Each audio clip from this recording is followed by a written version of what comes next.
porque no es solamente idearse el negocio, ubicar el sitio, ver el mercado objetivo, sino ver qué tengo yo que gastar de aquí a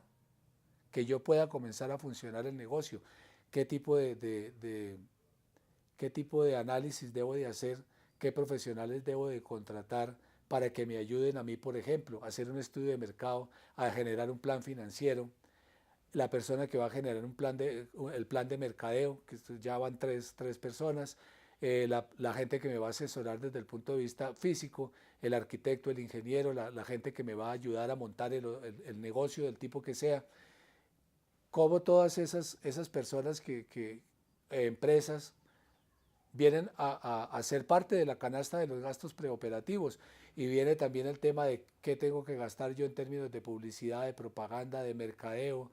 en la selección inclusive del personal, cuánta plata tengo que invertir para poder tener un staff de personal, porque tengo que contratar una empresa que me seleccione el personal y cuánto tiempo debo de yo tener el personal parado dándole instrucción para que entienda el negocio y pueda después comenzar del día cero para adelante. Pero es que el día cero del inicio del negocio no es el día cero para lo que yo tengo que estar gastando, porque entrenar un personal, generar toda una estrategia comercial, colocar toda una serie de personas que me colaboren, bien sea a mí como persona o bien sea a nosotros como empresa,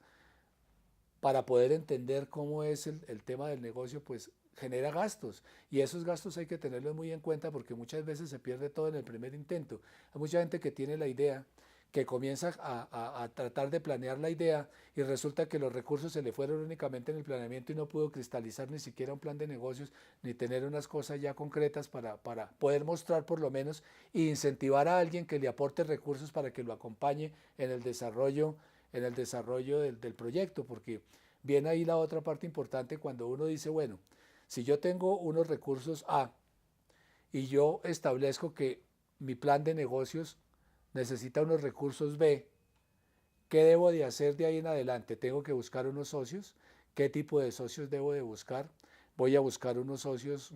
que sean de la misma línea nuestra, que nos aporten en ideas, que nos aporten en planeamiento, o simplemente voy a buscar un inversionista al cual yo le digo, mire, necesito determinada cantidad de capital para realizar este negocio, necesito que usted me lo ponga y yo le voy a dar un determinado rendimiento durante determinada cantidad de tiempo y su capital se lo voy a devolver dentro de tantos días. Eso es muy importante porque pues finalmente define en un momento dado cuál es el tipo de sociedad que yo debo de requerir. Puede ser una sociedad de personas simplemente, tres personas que nos reunimos a colocar un establecimiento de comercio para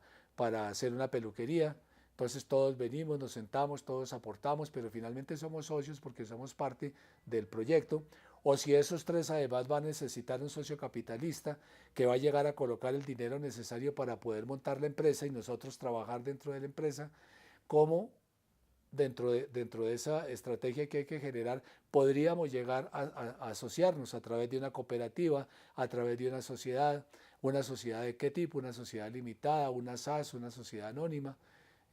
Finalmente hay muchos tipos de posibilidades que los tienen o que llegar a aterrizar a través de la persona que le esté ayudando a uno desde el punto de vista financiero. Esa persona que conoce de finanzas, que conoce de cómo proyectarnos a nuestro negocio a futuro, es el que nos tiene que dar la mano para decirnos también qué tipo de sociedad es la que nosotros debemos de elegir para poder finalmente convocar a una serie de personas que nos acompañen. Entonces ahí sumamos y resumimos una serie de elementos importantes que hay que tener en cuenta, tener muy en cuenta qué capital voy a necesitar yo para los gastos preoperativos, qué capital voy a necesitar para el arranque de la empresa, cuánto tiempo yo debo de tener un capital semilla, un capital que me debe estar a mí generando las posibilidades de que el negocio se desarrolle sin que yo logre alcanzar los ingresos necesarios para que sea autosostenible y qué tiempo debo yo de esperar dentro del desarrollo del negocio para que pueda tener realmente el punto de equilibrio y el negocio de ahí para adelante comience a moverse solo. Esas variables toca analizarlas desde el primer momento en que yo estoy haciendo el planeamiento para no confiarme en que yo voy a iniciar el negocio y estoy seguro que en un mes yo ya voy a tener ingresos y toda la cosa va a estar perfecta y yo desde ahí voy a comenzar a recibir y de ahí puedo mantener todo el tren de trabajo de lo que estamos proyectando. Esas cosas hay que tenerlas muy claras, hay que tenerlas muy definidas, hay que tenerlas y hay que ser muy pesimistas en esa parte, porque con el optimismo finalmente uno puede llegar a tener un fracaso anticipado. Es preferible que tenga un pensamiento un poco negativo en este sentido, de que si yo, por ejemplo, en el caso del hotel, pudiera decir, no, yo comienzo en el primer año con una ocupación del 60% y eso me paga mis gastos, a decir, iniciamos con una ocupación del 30%, planeemos que vamos a necesitar tener pérdidas durante un año o año y medio, que tenemos que tener un capital suficiente para absorber esas pérdidas porque tenemos que posicionarnos en el mercado, pero después del primer año, del segundo año, del tercer año ya se van a empezar a generar ingresos suficientes no solamente para mantener la operación del hotel, sino ya para comenzar a generar unos excedentes que nos permitan comenzar a amortizar el capital que invertimos en el trabajo. Y eso pues generalmente sucede en todo tipo de empresa.